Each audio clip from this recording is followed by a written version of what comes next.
stealth-based combat, a variety of classes to choose from, and intense player versus, well, everything gameplay. Hood, Outlaws and Legends is a new medieval heist game that promises big action wrapped in the lore of one of the most famous fictional characters of all time. But is Hood actually a game for the people? Or are the developers sitting in their tower, counting the gold they fleeced from naive peasants?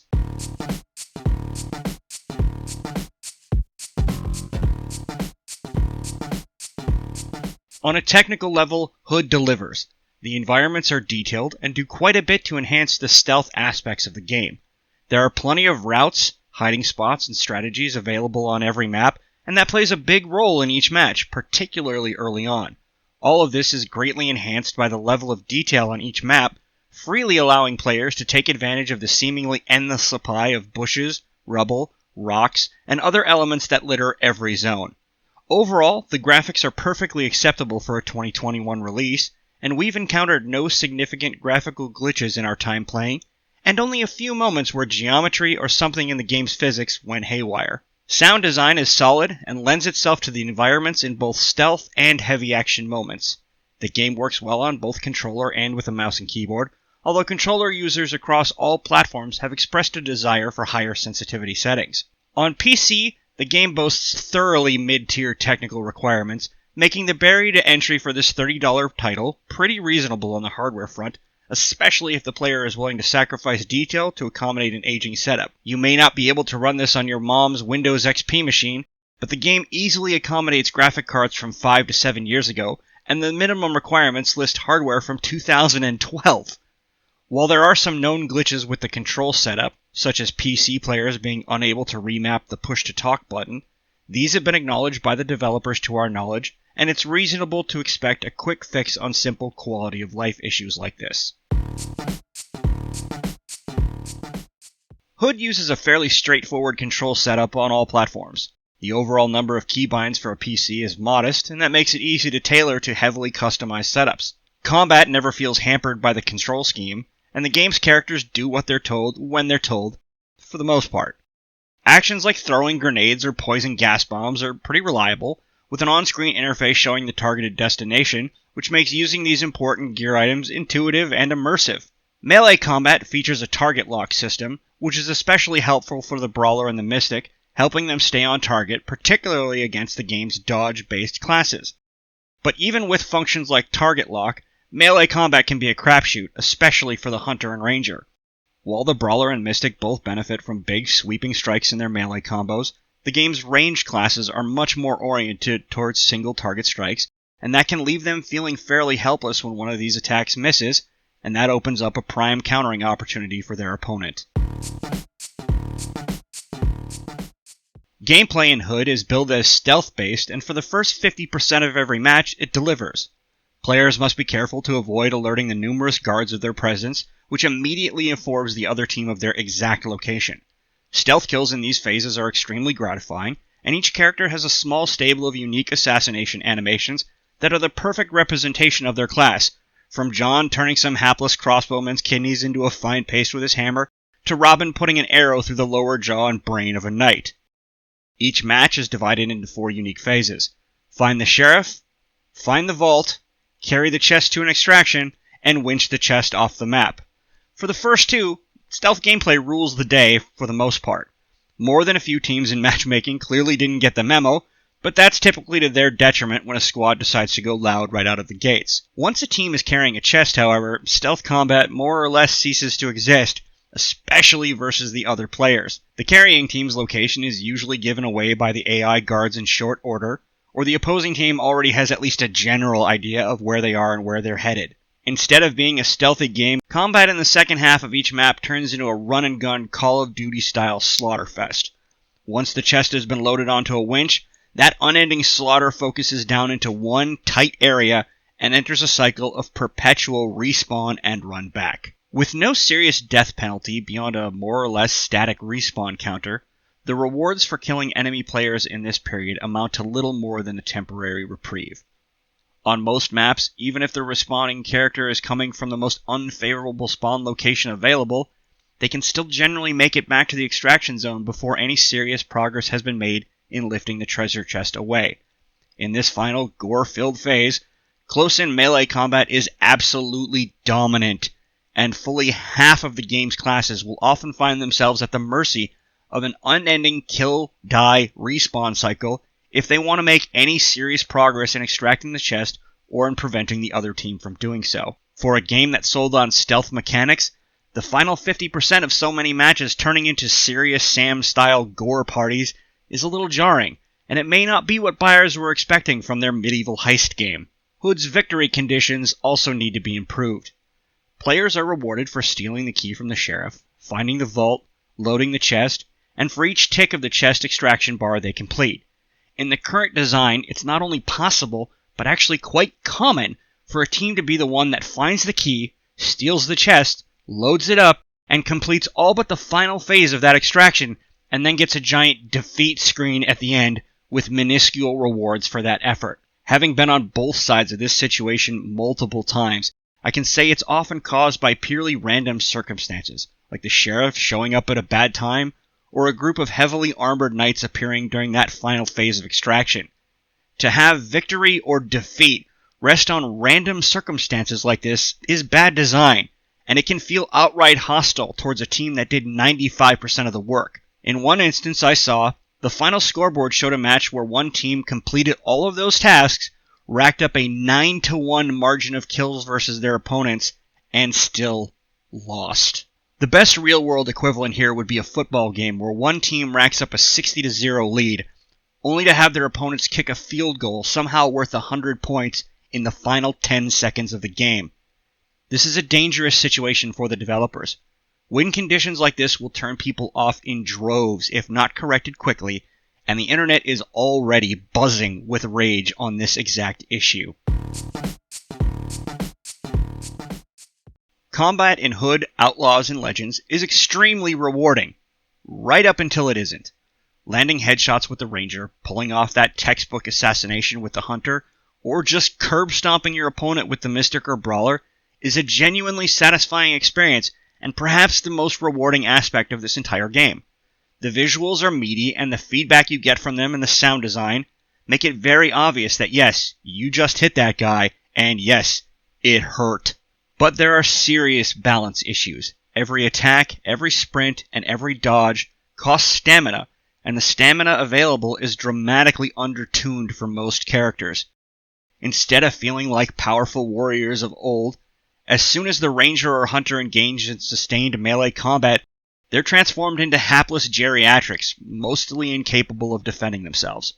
The mystic suffers less from this, and the brawler barely notices.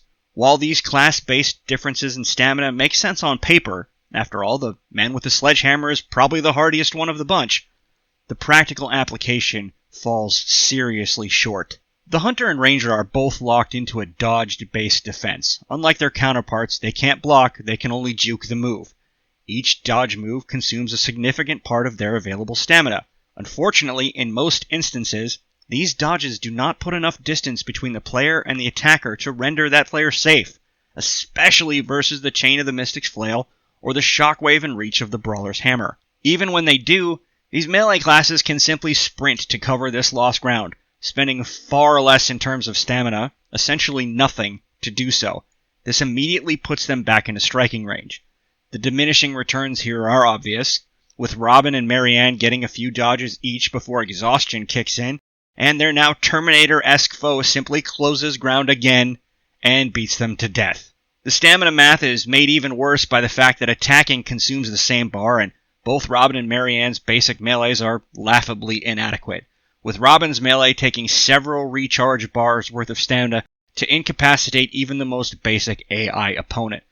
The Mystic and Brawler, however, have plenty of stamina to pulverize most opponents in well-paced melee combat. On paper, the counter for range classes in these scenarios is just that. They're ranged weapons. Robin is perfectly capable of dispatching any foe with one fully charged headshot, and the Hunter's crossbow is a powerhouse weapon when it's fully loaded, and her assassinations are exceedingly effective against an unaware opponent. Charging or using these attacks in one-to-one melee combat is mostly impossible, and aiming these weapons at point-blank range against a circling opponent is difficult at best, While each weapon has an uncharged shot option, this quick fire capacity, rapidly firing a single bolt or single arrow, does a laughably small amount of damage, to the point where it would take more ammunition to kill a single target with these attacks than either of these characters is actually capable of carrying. These tiny plink attacks do little or nothing to discourage determined melee players, who are typically more than willing to take this small amount of damage in exchange for melee attacks of their own that will usually kill in 2 to 3 hits. The result of this imbalance, with no restrictions on party composition and matchmaking, have things like 4 brawler squads essentially bullying their opponents for the duration in a way that harkens back to the Wild West of early Overwatch, where the same lack of party composition restrictions led to monochromatic groups that made the game virtually unplayable for the opposition. In the final 2 phases of gameplay, when the amount of close quarter combat ramps up considerably, and the game turns into a battle of attrition and respawn timers, the Hunter and Ranger are at a serious disadvantage. While Robin is a capable sniper measured against any other sniping title, and a competent Maid Marian is definitely going to be scoring kills, both jobs are hamstrung by the stealth requirements of their classes in this final half, because the game simply does not allow that to occur in any meaningful way at this point. Robin's bow somehow has scope glint, like the Battlefield series, giving away his position. While this is manageable in early game, when the opponent knows the exact direction of approach his enemies will be taking in this final phase, that can render the Ranger a bystander. He'll spend more time running and repositioning than he does actually assisting his team. Meanwhile, the Hunter's stealth-based assassinations are neutered by these same circumstances. The enemy knows where you are, and they know where you're coming from. Her invisibility skill does not work against other players, and even with it up, she is easily detectable. None of this is to say the melee classes aren't without issues. The lock-on function for melee attacks can be extremely spotty at times, often leading to big misses and wild swings not connecting, which opens up serious vulnerabilities against any other job. Without the lock-on, attacks like the Mystic's straightforward flail throw, his heavy attack, will land about a third of a body length below the targeted area, a frustrating amount of drop that doesn't exist if you actually have the target locked. Hood's melee targeting system is problematic, which can be a huge issue when you and a friend are attempting a simultaneous double takedown in order to avoid alerting the guards, and the game just decides that one of you is actually targeting the same one as your friend. Reticle be damned. Having played each of these jobs, I was perfectly capable of scoring clutch headshots and organ-bursting assassinations with either of the game's ranged characters. But encountering a melee character in these circumstances never failed to be a gut-wrenching and irritating experience. On the flip side, running around as either John or Took left me feeling like an unstoppable juggernaut against any ranged player, and at no point, ever, was I concerned or unsure of the outcome during a close-in battle versus either of those other characters. My win was basically guaranteed, because there was no practical way for them to outpace me in damage close up. They knew it, I knew it. Sometimes people would run. More than once, they just stopped, stood there, and accepted the inevitable. At the end of the day, every class has something it can do very well. All of the classes, played in the right circumstances, are engaging, they're fun to use, and gameplay is generally immersive and rewarding, especially against the AI. Unfortunately, the way Hood's matches are laid out means that half of those classes are going to be left out in the cold in every match. And eventually every player is going to find themselves trapped in a repeating cycle of respawning and sprinting across half the map just to get back to a tiny combat area. The final question everyone wants to know is, should I buy it? We've already gotten that question from plenty of our own viewers, and unfortunately, there's no easy answer. At a time when the Steam sales charts are being dominated by $60 to $80 Resident Evil and Mass Effect games, Hood's $30 chuck approach is going to be a lot more palatable to a lot more people. The game is fun, and with a group of friends, it'll be more than capable of providing you quite a bit of entertainment for your money. We're certainly going to continue playing, but you have to go in with the realistic expectation and your fingers crossed that the developers are going to address the issues quickly. Hood, Outlaws and Legends is an engaging title with a lot of potential, and the launch weekend has been a stable experience. It's in a far better place than some of the AAA fail trains we've seen come out over the past few years. This game is fully capable of going the distance, if the developers are ready and able to give it the attention it needs in the short and mid terms. If the developers listen to the community, rebalance the classes, and improve their gameplay loop, they could easily have a big hit on their hands. If they don't, well, we'd still recommend you buy it on Steam for $5 6 months from now. Thanks for watching, everybody. We'll catch you next time.